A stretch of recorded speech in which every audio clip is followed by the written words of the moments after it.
بسم اللہ الرحمن الرحیم۔ حضرت امام حسین رضی اللہ عنہ بائیں طرف مڑ کر تھوڑا سا چلے تھے کہ ہر کے سپاہیوں نے آ کر روک دیا اور کہا، بس یہیں اتر پڑیے، فراست یہاں سے دور نہیں ہے۔ حضرت امام علیہ السلام نے پوچھا، اس جگہ کا نام کیا ہے؟ لوگوں نے کہا، اس کا نام کربلا ہے۔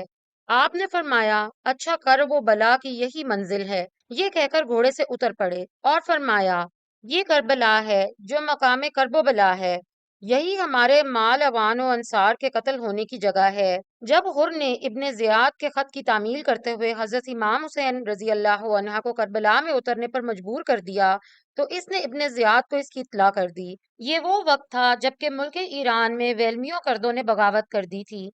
اس بغاوت کو فرد کرنے کے لیے ابن زیاد نے مشہور صحابی رسول حضرت سعد بن وقاص رضی اللہ عنہ کے صاحبزادے عمرو بن سعد کو 4000 فوج کا سردار بنا کر اور رے کی حکومت کا پروانہ لکھ کر روانہ کر دیا تھا۔ ابن سعد اپنی فوج کے ساتھ نکل کر مقام حمام عین تک ہی پہنچا تھا کہ ابن زیاد نے اسے واپس بلا کر حکم دیا کہ پہلے حسین کی جو مہم درپیش ہوئی ہے اسے سر کرو، اس کے بعد ایران کی طرف روانہ ہونا۔ عمرو ابن سعد ایک صحابی کا بیٹا تھا، اس نسبت سے وہ خوب جانتا تھا کہ امام حسین نواسہ رسول صلی اللہ علیہ وآلہ وسلم ہیں اور ان سے جنگ کرنا گویا اپنے آپ کو آتش جہنم میں ڈالنا ہوگا۔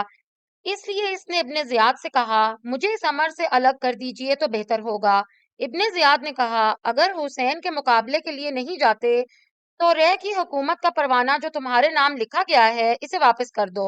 ابن سعد نے اس معاملے پر غور کرنے کے لیے ایک دن کی مہلت مانگی، پھر آخر دنیاوی حکومت کے لالچ میں آ کر امام علی مقام سے مقابلے کے لیے تیار ہو گیا اور وہی 4000 کا لشکر جو ملک ایران کے لیے تیار کیا تھا اسے ساتھ لے کر تیسری محرم کو کربلا پہنچ گیا، یہاں تک کہ ابن سعد کے پاس 22,000 کا لشکر جمع ہو گیا۔ ابن سعد نے کربلا پہنچ کر عروہ بن قیس کو حکم دیا کہ وہ حضرت امام حسین علیہ السلام کے پاس جائے اور ان سے پوچھے کہ وہ کس غرض سے یہاں آئے ہیں اور کیا چاہتے ہیں۔ عروہ ان لوگوں میں سے تھا جنہوں نے خط لکھ کر آپ کو نہ بلایا تھا، اس لیے اسے شرم محسوس ہوئی۔ اس نے یہ خدمت بجا لانے سے انکار کر دیا۔ اس کے انکار کے بعد دوسرے لوگوں کے سپرد یہ کام کیا گیا، لیکن ان میں سے ہر شخص حضرت امام حسین علیہ السلام کے بلانے والوں میں شامل تھا، اس لیے کوئی بھی آپ کے پاس جانے پر آمادہ نہ ہوا۔ آخرکار عمرو بن سعد نے کرہ بن سفیان کو آپ کے پاس بھیجنے کے لیے تیار کر لیا اور اس سے کہا کہ تم امام حسین علیہ السلام سے صرف یہ پوچھنا کہ یہاں آنے سے آپ کی غرض کیا ہے۔ چنانچہ کرہ بن سفیان حضرت امام حسین علیہ السلام کے پاس آیا اور یہی سوال کیا۔ آپ نے اس سے فرمایا، تمہارے شہر والوں نے پے در پہ خطوط لکھ کر مجھے بلایا، اب اگر تمہیں میرا آنا پسند نہیں ہے تو میں واپس چلا جاؤں گا۔ جب عمر بن سعد کو حضرت امام علی مقام کا یہ جواب ملا تو اس نے اپنا سوال اور امام علی مقام کا جواب لکھ کر ابن زیاد کے پاس بھیج دیا۔ خط پہنچا، ابن زیاد نے پڑھا اور غرور و تکبر اور ظلم و سفاکی کے جذبے کے تحت اس نے کہا، یعنی اب جب کہ ہمارے پنجوں نے اسے جکڑ لیا ہے تو نکلنا چاہتا ہے، حالانکہ اب کوئی جائے فرار نہیں۔ یہ کہہ کر اس نے ابن سعد کا جواب لکھا، تمہارا خط ملا، تم نے جو کچھ تحریر کیا ہے میں اس سے اچھی طرح سمجھ گیا ہوں۔